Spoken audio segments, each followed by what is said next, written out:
Friends welcome back to my channel Kirtika's kitchen diary. एकघेये झिंगेर तरकारी बा झिंगे आलू पोस्तो ना खेये माझे मध्य स्वाद बदलाते अवश्यई एई रेसिपिटा एकबार ट्राई करे देखते पारेन। पुर भरा झिंगे सुंदरी কিভাবে বানিয়ে নেবেন সুস্বাদু এই পুর ভরা ঝিঙে সুন্দরী দেখে নেওয়া যাক আজকের আমার এই ভিডিওটি শুরু করার আগে অতি অবশ্যই আমার এই ভিডিওটিকে লাইক ও শেয়ার করে আমার চ্যানেলটি সাবস্ক্রাইব করে পাশে থাকা বেল আইকনটি ক্লিক করে দেবেন যাতে আমার রেসিপিগুলো সবার আগে আপনাদের কাছে পৌঁছে যায়। পুর ভরা ঝিঙে সুন্দরী বানানোর জন্য এখানে আমি নিয়েছি 500 গ্রাম পরিমাণে একটু মোটা আর বড় সাইজের ফ্রেশ ঝিঙে। এখানে আমি প্রতিটা ঝিঙেকে ভালো করে খোসা ছাড়িয়ে একটু লম্বা লম্বা করে কেটে মাছ বরাবর কেটে ভেতরের যে নরম বীজটা আছে সেটাকে বের করে নিয়েছি। এবারে ভেতরের পুরটা বানানোর জন্য এখানে আমি একটা বাটিতে হাফ বাটি পরিমাণে নারকেল বাটা দিয়ে দেব।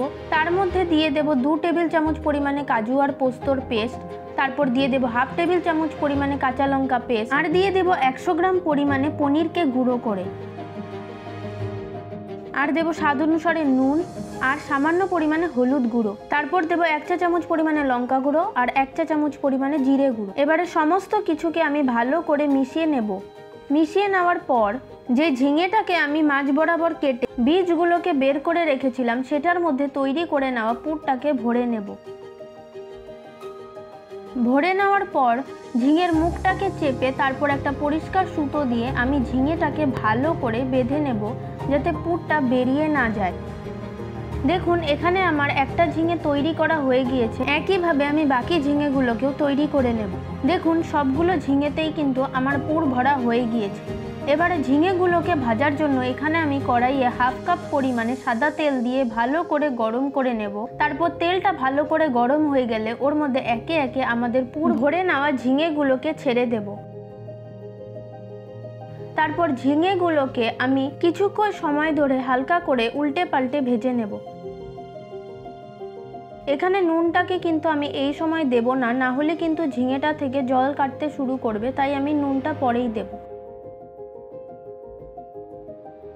তারপর ঝিঙেগুলোকে হালকা করে ভাজা হয়ে গেলে আমি ঝিঙেগুলোকে তেল থেকে তুলে নেব। দেখুন ঝিঙেগুলোকে কিন্তু আমি হালকা করে ভেজে তুলে নিয়েছি।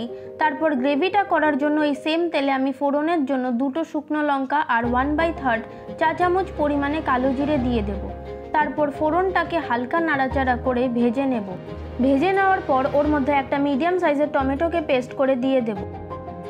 তারপর 2-3 মিনিট ধরে টমেটোর পেস্টটাকে হালকা নাড়াচাড়া করে ওর মধ্যে দিয়ে দেব স্বাদ অনুসারে নুন, দেব হাফ চা চামচ পরিমাণে হলুদ গুঁড়ো আর দেব 1 চা চামচ পরিমাণে লঙ্কা গুঁড়ো। এবারে সমস্ত মশলাগুলোকে ভালো করে মিশিয়ে আবারও 3-4 মিনিট ধরে আমি ভালো করে মশলাটাকে কষিয়ে নেব। 3-4 মিনিট ধরে কষিয়ে নেওয়ার পর ওর মধ্যে 1 টেবিল চামচ পরিমাণে কাজু পোস্ত আর নারকেলের পেস্ট দিয়ে দেব। পেস্টটাকে দিয়ে আবারও পুরো মশলাটাকে 4 থেকে 5 মিনিট ধরে মশলাটা থেকে তেল ছেড়ে যাওয়া পর্যন্ত কষিয়ে নেব। দেখুন মশলাটা থেকে আমার তেল ছেড়ে গিয়েছে, তার মানে মশলাটা আমার খুব ভালোভাবে ভাজা হয়ে গিয়েছে। এবারে ওর মধ্যে আমি গ্রেভির জন্য পরিমাণ মতো জল দিয়ে দেব। তারপর জল আর মশলাটাকে ভালো করে মিশিয়ে গ্রেভিটাকে ভালো করে ফুটিয়ে নেব। গ্রেভিটা ফুটে যাওয়ার পর ওর মধ্যে হাফ চা চামচ পরিমাণে গরম মশলা গুঁড়ো দিয়ে আবারও ভালো করে মিশিয়ে ফুটিয়ে নেব। ফুটিয়ে নেওয়ার পর ওর মধ্যে একে একে ভেজে তুলে রাখা ঝিঙেগুলোকে ছেড়ে দেব। তারপর নাড়াচাড়া করে ঝিঙেটাকে গ্রেভিটার সাথে ভালো করে মিশিয়ে এটাকে ঢাকা দিয়ে 5 মিনিট রান্নাটাকে হতে দেব। 5 থেকে 6 মিনিট পর ঝিঙেটা ভালো করে সেদ্ধ হয়ে গেলে ঢাকা খুলে গ্যাসের ফ্লেমটাকে বন্ধ করে নামিয়ে নিলেই আমাদের পুর ভরা ঝিঙে সুন্দরী সার্ভ করার জন্য একদম তৈরি হয়ে যাবে। ঝিঙের একই রকম রান্না না করে যদি এইভাবে একটু রান্না করে নেন তাহলে স্বাদও বদল হবে আর বেশ ভালোও লাগবে। কেমন লাগলো রেসিপিটি লিখে জানাতে ভুলবেন না। ভালো লেগে থাকলে ভিডিওটিকে একটি লাইক ও শেয়ার করে আমার চ্যানেলটা সাবস্ক্রাইব করে নিন।